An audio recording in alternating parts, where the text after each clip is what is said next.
starting a brand new series this morning called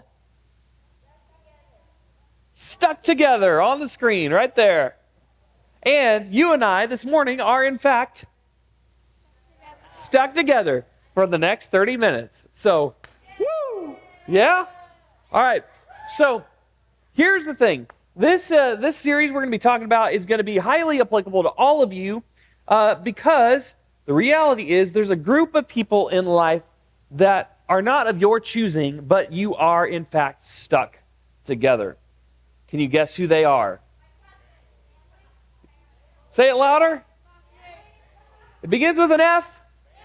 Family. Yes. The people we live with and go through life with. We all have a family that we're stuck with. Whether it's like you're with both of your parents, or you're in a blended family, or you're with an adopted family, or a foster family, or wherever you are at in life, you either have one or will have one someday. And so it's probably a good idea to talk about how do we live life like Christians amongst the people that sometimes, if we're honest, is the hardest people to live like Christians around, right? For me, I don't know if you're this way, but for me, it's much easier to be a Christian to like my friends who I occasionally get mad at, or like the stranger that I meet in the store, versus like my family who I have to live with and get annoyed with every day and sometimes lose my temper with, right? And anybody relate, or is that just me?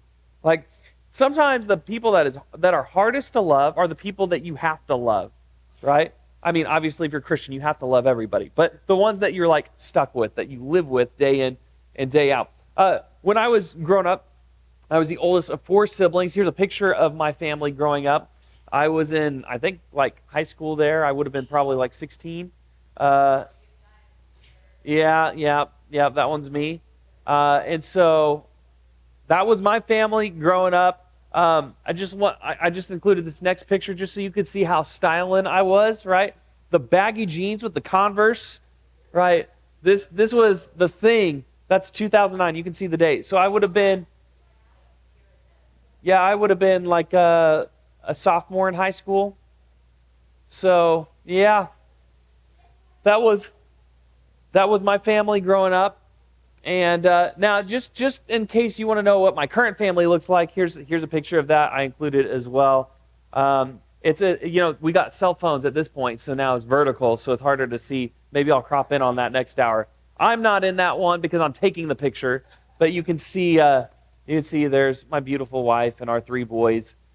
Keep our hands busy, but family, they're the people that you're stuck with. You're stuck together with them, and so it'd be good to figure out how do we live like Christians with the people that we're stuck together with, right? The people that sometimes it's hardest to love. Sometimes it's the easiest to love because you can give each other, a hard time and push each other's buttons, but like then you're over it. If you're like me and my brothers, we just like duel it out on like Star Wars Battlefront, and then sometimes hit each other because we don't like losing, and then like we're over it, and then we move on. And sometimes when it's like your friends or people in school, you can hold on to things for much longer at times. So there's a trade-off. Different relationships require different amounts of grace for different reasons, right? But we're all stuck together with people in this life that we ought to learn how to love well. And like I said, each of us have different family experiences. No matter what kind of home you come from, we all have people that are sometimes easier to love than others, and sometimes people that are harder to love. And so it'd be helpful to know how to live like a Christian with those people. The thing about family is they know what bothers you. They know what embarrasses you. They're sometimes the people that are cheering loudest in the stands. They're sometimes also the people who get on your nerves the most. And honestly, they're some of the strangest people you know, because you know all of their quirks and all that kind of stuff. Sometimes you love them. Sometimes you hate them. Sometimes you're glad that they're the people you get to share life with, and sometimes you just spend your days counting down the day you graduate and you can move out, right? It depends on what your context is, but everybody is stuck together with somebody, right? Sometimes family can be exhausting. It can be stressful. Sometimes there's fighting, there's health issues, sometimes there's divorce, sometimes there's lying, sometimes there's rules that we don't understand, right? Sometimes family can make life a little bit more complicated. And for some of us, faith is a big part of our lives, and by extension, it's a big part of our family. But sometimes that creates some interesting and more complex dynamics in your family than maybe perhaps there already was. For some of you, faith is really important to you, but maybe you live with a step parent or you live with somebody who, or a brother or an older sibling, that faith really, they couldn't care less about it. Faith is like this thing that maybe they grew up in church and now they're kind of jaded against church or God altogether. Maybe you live with somebody, you were adopted into a family maybe that they're not Christians, or maybe you come to church with a grandparent or an aunt or uncle, and so the immediate family you live with is not like your foundation of faith, but you have family that's been involved in church, and so faith makes family complicated for you. For others of you, maybe you're the one that's really not that interested in faith, but you're here this morning because your parents made you come, right? And so you're here, and I mean, faith is part of your family, I guess, but for you, it's not really something that you're interested in yet at this point in time. Others of you, maybe you aren't really sure how your faith mixes with your family at all. Maybe your family comes to church, you've gone since you were a kid, but it seems like in your family, you don't really talk about the important things in regards to faith. The things that like everybody else is talking about, but you don't really talk about at home.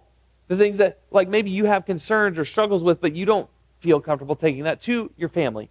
And so your faith and your family look on paper like they should align, but in your lived experience, you don't know how they go together. Family can make things complicated.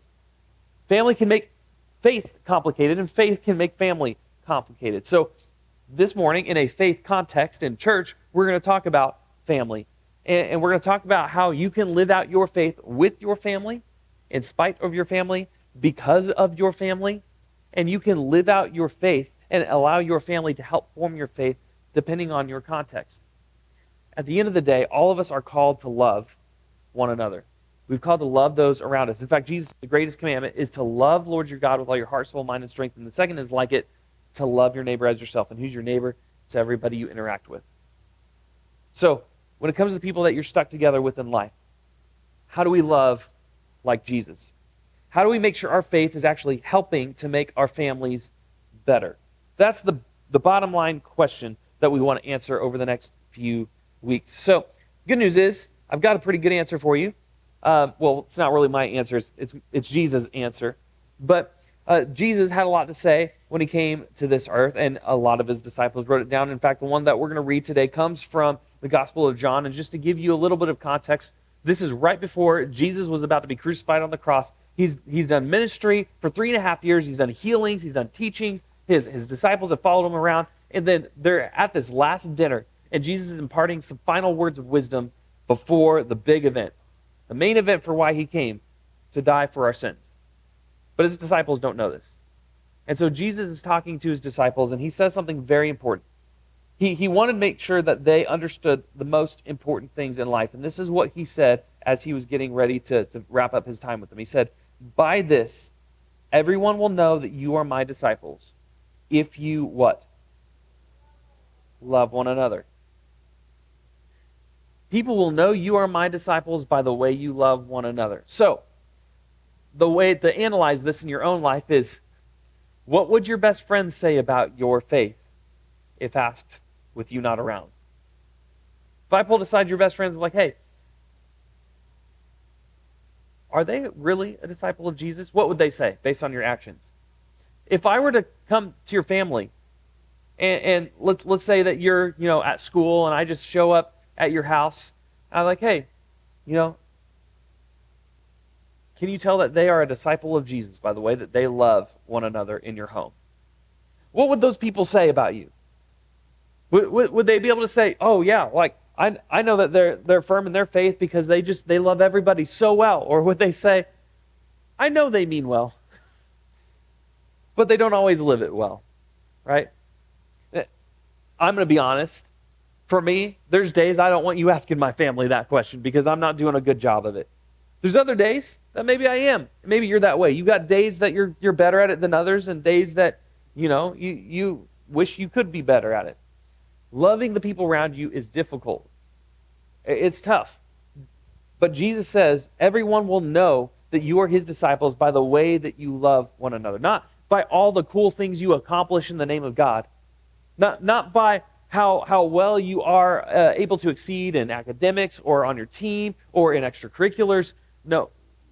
People will know who you belong to based on your love. Which is what we're really going to hang on for today's message. Because the reality is that loving your family can make an impact. Now, I've been in ministry for like 10 years at this point. I have interacted with tons of different families. And beyond that, I grew up in church and had family that were in ministry. And so I've heard lots of stories over the years. I can tell you one of the most inspiring stories are the ones where a kid shows up to church because a friend invited them. That kid becomes a Christian, even though their family's not a Christian. But over the following years, their family starts to learn about who Jesus is. And then they give their lives to the Lord, and their whole family becomes saved because of the faith of their kids. My grandpa is actually a perfect example of this on my dad's side. My grandpa died when I was in 8th grade. And just a couple years before he died, he was in his 70s, my dad was able to baptize him. My dad was that kid that kind of, his family didn't really go to church a whole lot. His mom did more than his dad, but he kind of grew up in a home that he would say was not a Christian home. He actually felt called to go into ministry, so he goes off to Bible college. That's where he meets my mom. And then years later, he's got kids of his own, and his dad still doesn't believe, but they've had conversations throughout the years. And just a couple years before my grandpa passed, he saw the faith of his kids. He saw the faith of my dad. And he decided to give his life to God. The point of what I'm saying is the way that you love the people in your family can be a testament to the love of God, not only in your life, but in their lives. It could be your example. It could be your actions. The way that you live your life. That can be such a witness and a testimony to your family, who you live with every day. Sometimes we can be tempted to think that because of our age or our lack of experience in life or a lack of knowledge about faith or whatever, that, we can't possibly do anything. We can't possibly make a difference. We can't make an impact. But the reality is, you don't have to know everything. In fact, I know far more Christians who are better Christians than I and know much less. Knowing a lot is helpful at times, but loving a lot, that makes a statement. That's a testament. And in fact, Jesus himself says that people will know that you're my disciples by the way you love one another. Loving your family can make an impact. This is what Paul says to his letter to the church in Corinth. In 1 Corinthians chapter 13, he says, love is patient. Love is kind. It does not envy. It does not boast. It is not proud. It does not dishonor others. It is not self-seeking. It is not easily angered. It keeps no record of wrongs. Love does not delight in evil, but it rejoices with the truth. It always protects, always trusts, always hopes, always perseveres. Loving your family can make an impact. And the way that you love your family is by being patient, by being kind. But when your siblings wrong you, you don't keep a record of wrongs. You choose to love and forgive anyway. You don't rejoice in their failings. You mourn with them, and you celebrate their successes. That's what love is. It protects, it hopes, it perseveres through the tough times. You are able to live that out, even with the people that you're stuck together with at home. And so, the bottom line of today is loving your family can make an impact. Well, my question for you is, what would it look like to love your family? Some of you, you're really good at this. This is really elementary and basic for you, and you're not going to have any issue with this. Some of you, this is a big ask. What would it look like to love your family? For some of you, I recognize that there's some complications to that. Some of you have family members who have hurt you. I'm not asking you to do something that you're not comfortable with necessarily. If you've had bad experiences with family and there's other complex issues with that, I'm not speaking to that. But for those of you who you can step up your game when it comes to loving those around you at home. What would that look like? What would it look like to love your family? And then I want you to just start by doing one thing. Figure out one thing, one practical thing that you can do to show your family that you love them, and do that this week. Because loving your family can make an impact. So, as you get ready to finish this in your groups, what's one way that you can love your family this week? I want you to kind of process that with your group. You're going to discuss this a little bit, and then we'll be done. So let me pray, and you'll go to your groups.